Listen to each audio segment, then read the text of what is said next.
바리새인들 서기관들이 예루살렘 사내들인 공회로부터 파송을 받아서 게네사렛 지방에 있는 예수님을 찾아왔습니다. 주님에 대한 소문이 전국을 흔들고 있는 때였기 때문에 그들은 상당히 불안해하면서 주님께 트집을 잡고자, 왜 당신 제자들은 손도 씻지 않고 장로들의 유전을 지키지 않느냐라고 질문을 했습니다. 거기에 대해서 우리 주님께서 아주 예리한 답을 하셨습니다. 너희들은 하나님의 말씀을 지키지 않고 사람의 계명으로, 사람들이 가르친 계명을 가지고, 그 전통을 가지고 하나님 말씀을 어기고 있다. 씻지 않는 손으로 먹어서 더러워지는 법 없다. 마음 속으로부터, 온갖 더러운 것으로부터 입에서 나오는 것이 사람을 더럽게 한다. 그 말은 바로 그들에 대한 지적입니다. 겉으론 회치를 하지만 속은 썩은 무덤 같은 탐욕과 모든 악함이 가득한 그들에 대해서 주님께서 정말 신랄하게 지적을 하신 겁니다.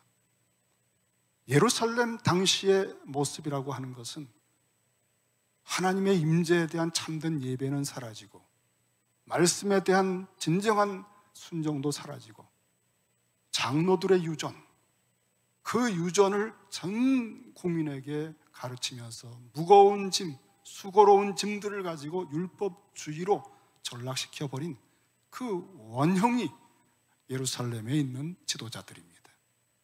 우리 주님께서 그들하고 논쟁하셨는데 분위기가 좀 안 좋았어요. 제자들도 염려가 됩니다. 주님께서 아직 십자가의 때가 아니시기 때문에 이제 소모전하지 않으시려고 그 자리를 오늘 떠나셨다고 말씀합니다. 우리 주님은 지혜롭게 언제나 지나친 격도를 피하시고 때가 되기 전까지는 이렇게 걸음을 옮기시는 전략적인 후퇴를 하십니다. 예수께서 거기서, 이 게네사렛 지방에서 논쟁하고 그 모든 분위기상 더 이상 계셔서는 안 될 것을 아시고 나가셔서 드로와 시돈 지방으로 들어가셨다 했습니다. 이것은 이 가나안 땅 경계선, 갈릴리 북쪽 경계선을 훨씬 넘어서 이방 땅으로 가셨다는 것입니다.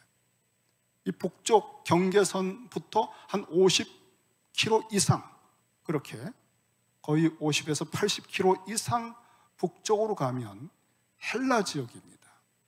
두로와 시돈 지역으로 옮기셨습니다. 자, 이제 그 지방에 갔는데 오늘 22절에 보면은 보라, 그런 단어가 등장하는데 그걸 번역을 안 했네요. 보라, 한 여자가, 그것도 가나안 여자라고 표현을 했으니, 여러분, 가나안 여자라고 하는 것은 굉장히 부정적인 표현입니다. 구약의 이스라엘 역사에서 보면 가나안과 이스라엘은 대적 관계거든요. 그 가나안 여자 하나가 이방 여자이기도 하고 그 지경에서 나와서 예수님을 찾아온 겁니다. 제자들이 볼 때 너무나 깜짝 놀랄 만한 일이었어요. 그런 일은 별로 없었거든요. 이방 여자이고 여자인데 자기가 직접 주님께 온다는 건 쉬운 게 아니거든요. 그러고는 와서는 소리 지르고 있습니다.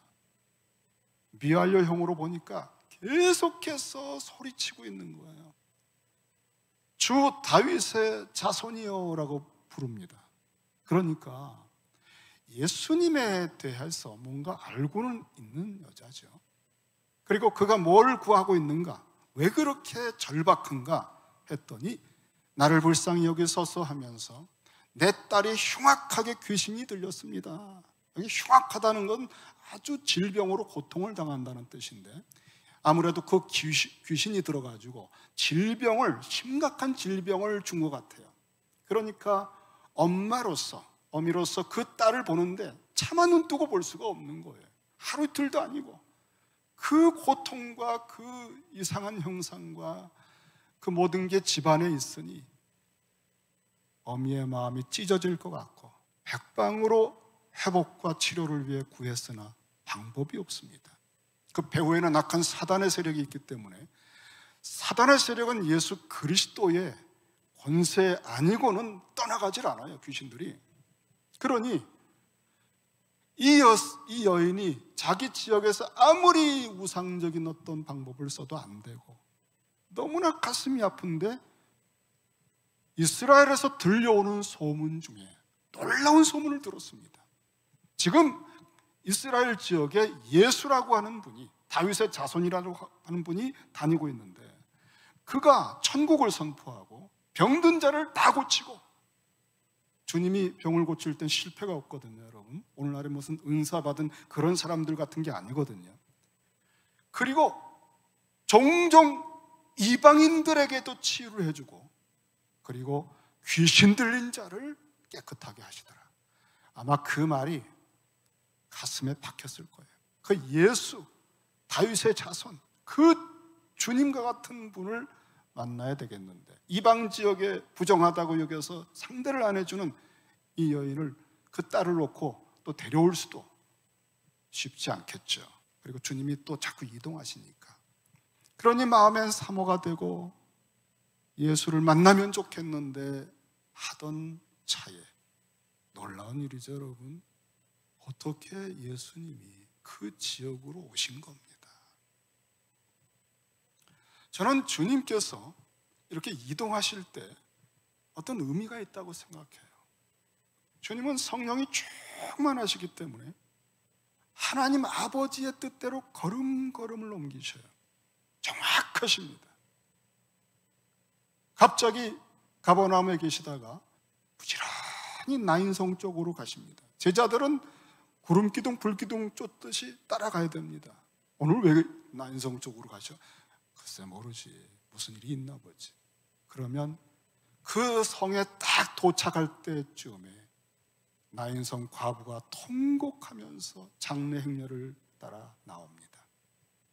주님이 가버나움에 계시지만 이 과부였는데 남편 죽을 때도 가슴이 찢어지는 비통함으로 울었을 터인데 하나 남은 외아들이 모든 소망이에요. 절대 의지를 하고 있었는데 이 청년 아들이, 외아들이 죽었네요. 시름시름 앓을 때 얼마나 몸부림치면서 부르짖었겠습니까? 여러분, 우리가 부르짖을 때 하늘에서 아버지 하나님이 들으시고요, 주님이 들으셔요. 주님께서는 부지런히 갑자기 가버나움으로 떠나서 나인성을 향하신 겁니다. 그리고 그 여인을 만나서 주신 말씀 여러분 아시죠? 내가 왔다, 울지 말아라. 그리고 아들을 살려주셨습니다. 남쪽에서 또 바리새인들과 갈등이 있어서 주님이 이제 그 자리를 좀 피하셔야 되겠기에 북쪽 갈릴리로 향하실 때에 보통은 요단강을 건너서 동편 쪽으로 해서 올라간 다음에 다시 요단강을 건너 갈릴리로 갑니다. 이렇게 우회를 합니다. 하지만 주님께서 의도적으로 사마리아 지역을 통과하시겠다고 하셨습니다. 제자들은 좀 마음이 심란합니다. 무슨 해코지 당할 수도 있겠고. 하지만 주님이 가시니까 따라가야죠. 왜 가실까? 야곱의 운물가에서 주님은 앉으시고 한 여인을 만나십니다. 평생 5명의 남자를 거쳐오며 일생의 목마름에 갈망을 가지고 진정한 예배에 대한 목마름을 가지고 살아온 한 여인을 주님이 만나시기 위해서 가신 거예요. 그리고 그 여인과 대화하면서 이제 새로운 예배가, 어떤 참된 예배를 아버지가 받기를 원하시는지를 가르쳐 주시고 배에서 생수가 나는 인생살이를 말씀해 주시고 그 여인을 통해서 사마리아 지역의 많은 사람이 회심하게 됩니다. 우리 주님이 걸음걸음 옮기실 때 구름기둥이 가시는 길을 따라가시기를 바랍니다. 여러분 안에 계신 주님, 성령으로 임하신 주님이 감동하실 때 그 길을 따라가세요. 세상의 전문가들, 모든 의사들, 이 시대의 뉴스들 여러 가지가 있고 때로는 표적을 보여주는 어떤 사람들도 집회하고 나타나고 온갖 난리를 치지만 말씀과, 기록된 말씀과 여러분 안에 임하여 계신 진리의 성령님을 절대 의지하고 따라가셔야 돼요. 그리고 주님께서 피로 값주고 사신 교회, 머리 되신 주님의 가르침 속에 있는 교회의 가르침을 따라가셔야 돼요. 이 시대에는 그 주님 따라가는 여기서 멀찍이 따라가다가는 거의 시험에 듭니다. 짜증나고 불평이 나오고 판단하게 되고. 인간성이라고 하는 것은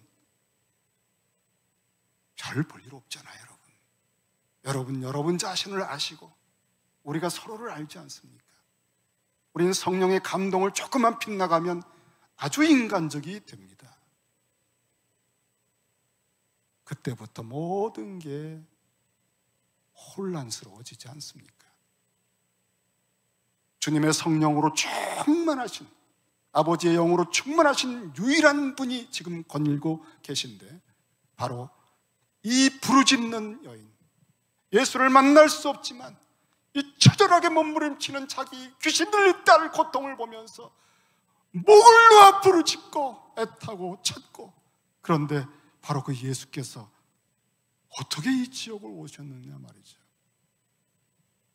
우리가 구할 때 들으시는 주님이세요. 이제는 이 땅이 아니라 하늘 보좌에 올라가셨지만 항상 우리에게 귀를 기울이시고 때를 따라 돕는 은혜를 주시는 은혜의 보좌 앞에 기다리고 계십니다.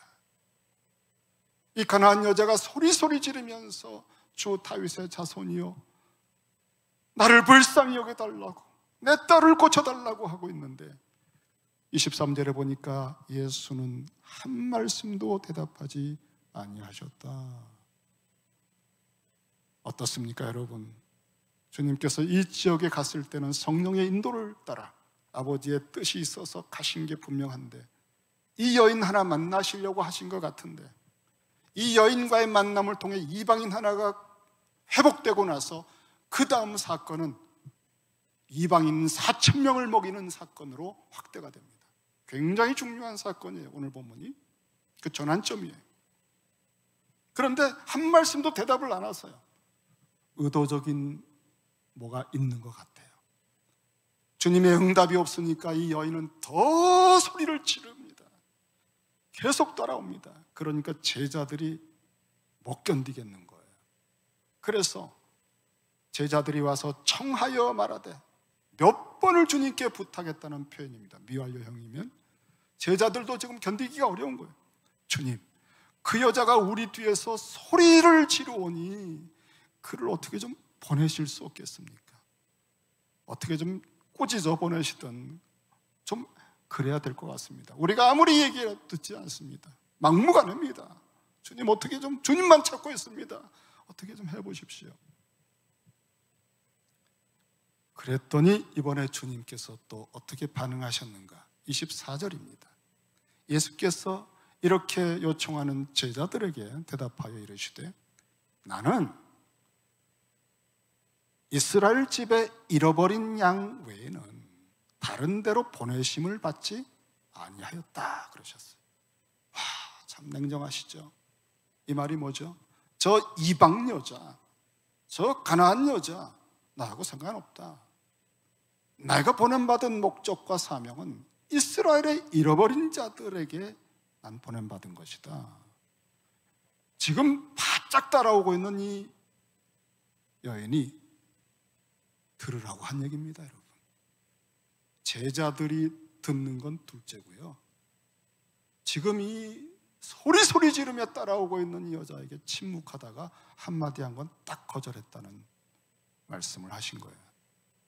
자, 이쯤 하면 포기할 만도 한데, 그 말을 옆에서 엿들었는데 25절에 보면 여자가 와서, 여기 그러나 그렇게 시작해요. 그러나 그 주님이 하신 말씀, 거절 같은 말씀을 듣고도 오히려 이 여자가 예수께 와서 엎드립니다. 앞에 딱 가로막고 엎드려요. 그리고는 주여 저를 도와주세요. 정말 지치지 않고 지금 주님께 요청하고 있습니다. 이제 주님께서 이 앞을 가로막고 엎드린 여자 앞에 세 번째 말씀을 대답을 하십니다. 처음에는 침묵으로, 두 번째는 거절하셨죠. 이번에는 거의 모욕을 하신 것 같아요. 26절 말씀 우리 한번 같이 읽겠습니다. 26절, 자 시작. 대답하여 이르시되 자녀의 떡을 취하여 개들에게 던짐이 마땅하지 아니하니라. 자 여러분, 이 개라고 하는 것은 유대인들이 이방인들을 아주 멸시하면서 부르는 그런 명칭입니다. 개와 같이 취급을 했습니다. 더러운 거, 쓰레기 같은 거 먹고 이 개들이 돌아다니거든요. 주인도 없이 부정하고 성가시고 멸시를 받는 이방인들이 개처럼 보인 거예요. 마태복음 7장 6절에도 거룩한 것을 개에게 주지 말며 그랬어요. 그런 개라고 하는 단어가 얼마나 모욕적인지 몰라요. 그런데 주님께서 자녀의 떡, 이스라엘 백성에게 주는 구원과 회복의 그 은혜의 떡을 취하여 개들에게, 너와 같은 이방인들에게 던짐이 마땅하지 않다. 자, 여러분, 철벽을 치셨어요. 이쯤 되면 어느 정도 좀 욱하는 분들은 폭발합니다. 얼굴이 뻘개지는 정도가 아니라 소리를 치고 내가 죽고 내 딸이 죽을지언정 이런 모욕을 받으면서까지 내가 당신한테 구하진 않겠다 하고 그냥 욕을 해대면서 돌아갈 수도 있어요. 자, 오늘 저희는 여기에서 이 여인이 어떻게 반응을 했는지를 주목을 해보려고 합니다. 주님께서 대답하여 이르시되 자녀의 떡을 취하여 개들에게 던짐이 마땅하지 아니하니라. 지금 자녀하고 식사를 합니다. 이 집안에 있는데 개들이 가까이 왔네요. 그 떡을 개들에게 주진 않겠죠. 이러한 주님이 지금 말하고 말씀하고 있는 이 그림이 어떤 그림인지 이건 해석하기 나름입니다. 이 개들이 길거리에 다니고 있는 그 부정하고 더러운 위험한 그런 멸시를 받는 의미로서의 개인지 아니면은 자녀들과 함께 놀기도 하면서 그 자녀들의 집안 테두리 안에서 때가 되면 자녀 다음에 또 길러주는 그런 의미의 개인지, 주님께서 이 말씀을 딱 던져놓고 이제 최종 이 여인의 반응을 지켜보고 있습니다.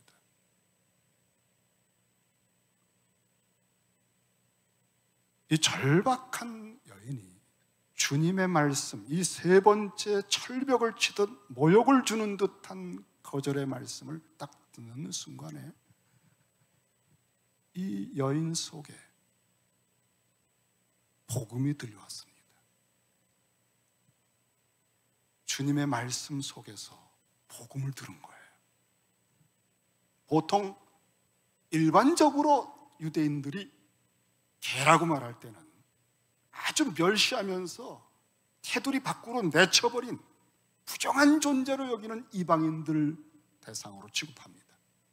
그런데 주님이 그와 같은 유사한 개라는 이미지를 가지고 말씀을 하셨는데, 주께서 이 말씀을 하시면서 자녀의 떡을 취하여 개들에게 주지 않지 않느냐라고 하시는 이 말씀 속에서 이 가나안 여자는요,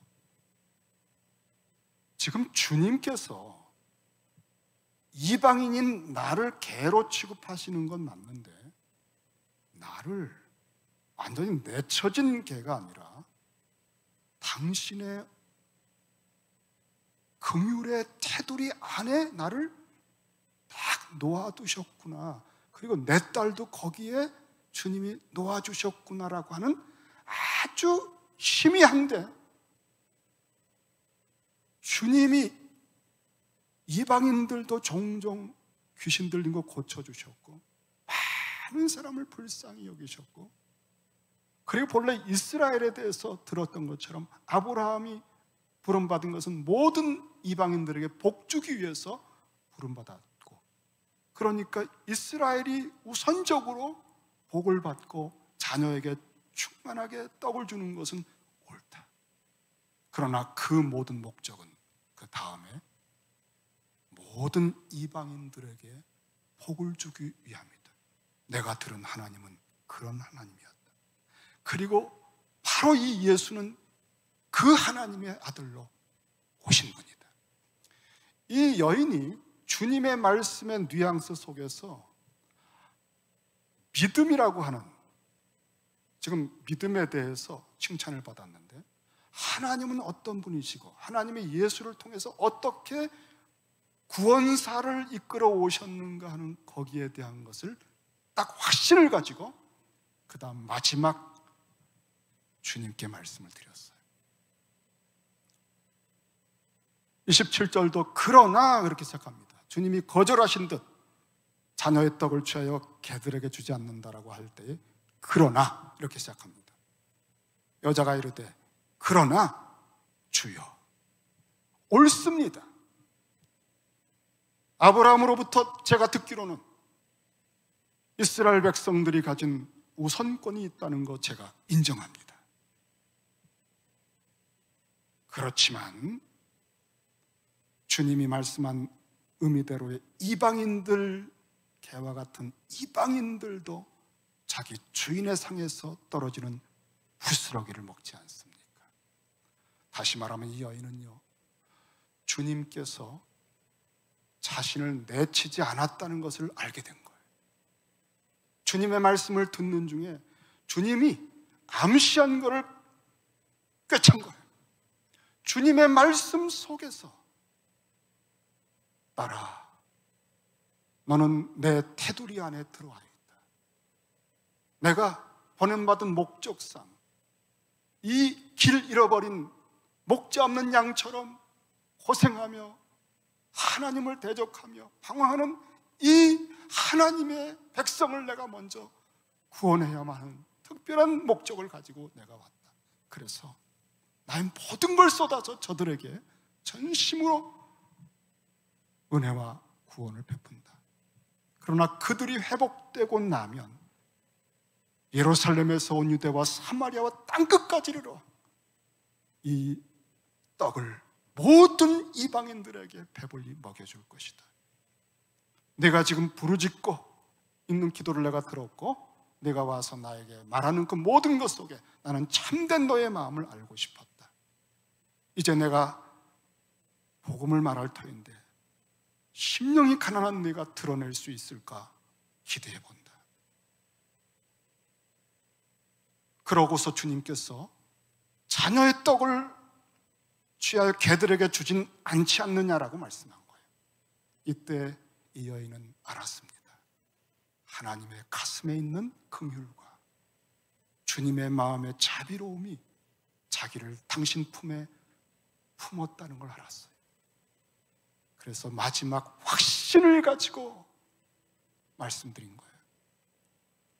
주님 말씀한 그 개들이 당신 품에서 반드시 부스러기라도 먹는 거 제가 압니다. 바로 그 부스러기를 제게 주십시오. 여기까지 왔을 때 주님께서는 사실은 종종 이방 거라사 지방에 가서 귀신 들린 사람들을 고쳐줬어요. 돼지떼에게 귀신들이 들어가게 하고, 그리고 백부장이 왔을 때도 고쳐준 적이 있어요. 마태복음 8장에. 그러니까 제자들을 파송하면서 마태복음 10장에서 훈련하면서 파송할 때는 이스라엘의 잃어버린 양들에게만 가라고 훈련을 했지만 마태복음 마지막 28장에 보세요. 모든 족속에게 가라 그랬어. 그런데 이 여인은 바로 그 하나님 아버지의 마음을, 그리고 예수께서 어떤 목적으로 오셨는지를 꿰뚫어 본 거예요. 그리고 반드시 자기를 내치지 않으시고 품어주신다는 확신을 가지고 정말 전심으로 그 주인의 상에서, 당신의 상에서 떨어지는 부스러기를 먹을 수 있다고 구한 것입니다. 이 부스러기, 주인의 상에서 떨어지는 부스러기가 묵상을 하는 중에 이방 여자이면서 그모스를 섬기는 우상 지역에서 그 지역 사람들은 영원히 하나님의 예배 처소에, 총회에 들어올 수 없다고 저주를 받은 지역이 하나 있었습니다. 그게 모압 지역입니다. 그 모압 지역에 어느 날 나오미 가족이 들어옵니다. 자기 고향을 떠나서, 사사시대니까 제 소견에 옳은 대로 하는 거죠.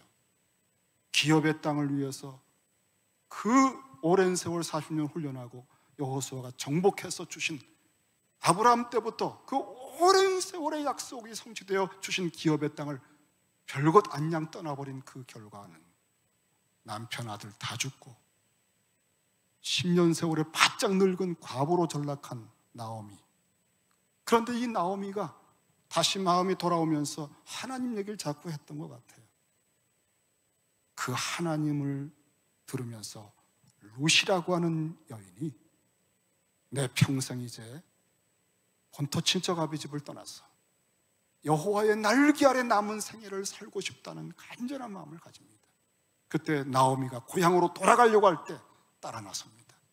사실 모압 여성 데려가는 건 너무나 불편해요. 영원히 총회에 들어올 수 없는 저주받은 사람들이에요. 그러니까 이 며느리 둘을 딸려오는 것은 나오미에게는 너무너무나 힘겨운 일이고, 그래서 오는 길 동안에 계속 내칩니다. 돌아가라, 미래 소망 없다. 그래서 며느리 하나는 돌아갑니다. 그런데 이 룻은 나오미를 통해 들었던 말씀 속에서 긍휼이 많으신 진짜 하나님을 발견한 거예요. 여러분, 우리가 주님이 이렇게도 말씀하고 저렇게도 말씀하는데요, 심령이 가난한 사람은요 거기서 복음을 들을 수 있어요. 정말 천지간의 복음이 울려 퍼지고 있어요.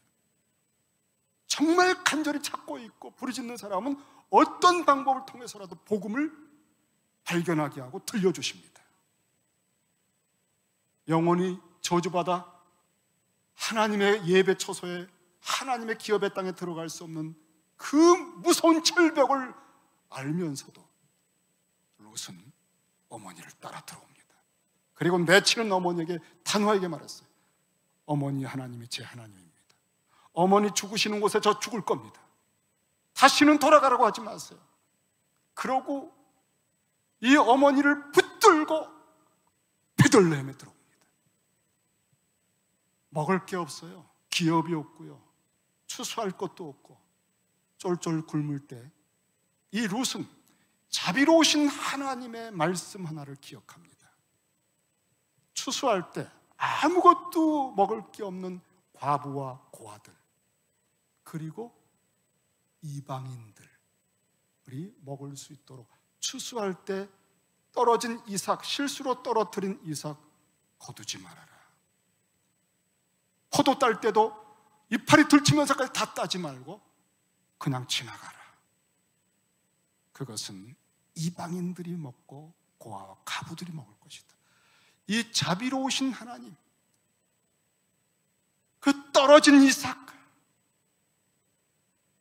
주인의 상에서 떨어지는 부스러기를 먹을 수밖에 없는 사람들을 배려하시는 그런 자비로운 가슴과 심장을 가진 하나님, 그 심장으로부터 나온 하나님의 아들. 심령이 가난한 사람들은요, 그런 심장으로부터 나오는 눈빛이 있는 데를 발견하게 되는 거예요.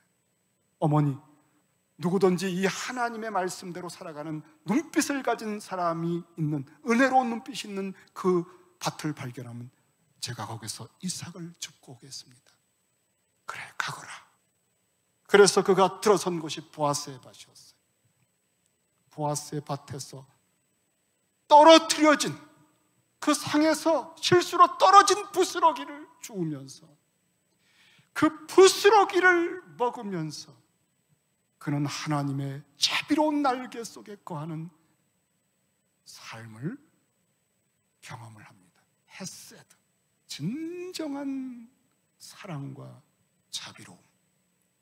그리고 그 헤세드 속에서 만난 보아스와 만나서 이 부스러기를 먹던, 떨어진 이삭을 먹던 이 여인이 낳은 후손이 다윗입니다. 여러분, 다윗은 주인의 상에서 떨어지는 부스러기를 먹는 사람의 처절한 겸비한 심정과 마음이 무엇인지를 알아요. 그리고 그 처절하게 낮아진 마음에 바닥을 치고 있는 부르짖음을 들어주시는 아버지 하나님을, 만군의 여호와를 알고 있어요. 그리고 그 다윗의 후손으로 오신 분이 예수 그리스도예요. 이 이방 여자, 기업을 상실하고 처절하게 몸부림치는 딸을 보고 절규하는 이 여자가 찾은 게 바로 다윗의 자손이여라고 불렀다고 하는 것입니다. 그러면서 다윗의 자손이신 주님께서 이 여인에게 최종 철벽을 치다가 들어보니 상에서 떨어지는 부스러기도 더는 먹을 수 있습니다라고 하는 말을 듣고 정말 베들레헴의 모든 오래된 조상 룻을 생각했을 수도 있어요. 오, 그대여, 당신은 새로운 시대의 룻이 될 수 있겠다. 이 여자에게 구원을 주고 나서 그 다음에 4,000명의 이방인들을 먹이십니다. 주님이 감동을 받으신 거예요. 마지막 모든 민족에게 가서 증거하라고 하시기 전에도 많은 이방인들을 치유하고 4,000명을 먹이는 특별한 은혜를 베푸는 것이 바로 이 가나안 여자와의 만남 이후에 기록되는 사건입니다.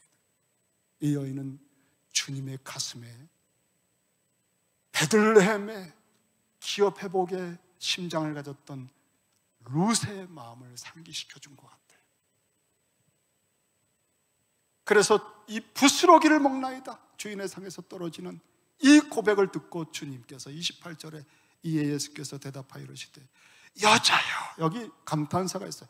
오 여자여, 내 믿음이 크도다. 이 표현은 한 번도 제자들이 듣지 못했어요. 언제나 제자들은 어찌하여 그리 믿음이 적으냐 책망을 받았어요. 그런데 이 이방 여자, 제자들이 그렇게 멸시하고 그냥 보내라고 했던 이 여자가 주님의 입에서 최고의 칭찬을 받는 제자들의 모델이 된 겁니다. 내 소원대로 되리라. 하나님 아버지의 가슴, 자비로운 가슴과 그 날개 아래서 그의 자비로운 가슴을 가지고 긍휼에 넘치는 그리스도로 오신 다윗의 자손을 통해 나의 잃어버린 기업을 회복할 수 있다고 믿었던 그 부스러기라도 나는 완전히 회복할 수 있는 은혜의 충만이 된다고 하는 것을 고백할 때 그 뜻은 아버지의 뜻이다. 그 뜻을 이루면서 아버지의 이름과 그 나라가 이루어질 것이다.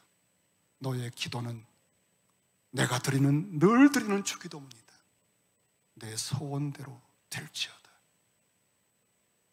우리가 하나님의 가슴 속에 있는 큰 경륜, 하나님의 나라, 하나님의 가슴에 있는 이름, 그 영광, 그리스도의 영광, 이것을 보고 구할 때 우리가 구한 것이 일용할 양식이든 주인의 상에서 떨어지는 부스러기든 그것은 놀라운 주님의 십자가에서 나오는 살과 피입니다. 영원한 양식입니다. 영원한 음료입니다. 우리는 바로 그와 같은 것을 먹고 회복이 되는 사람들이에요. 기도하십시다.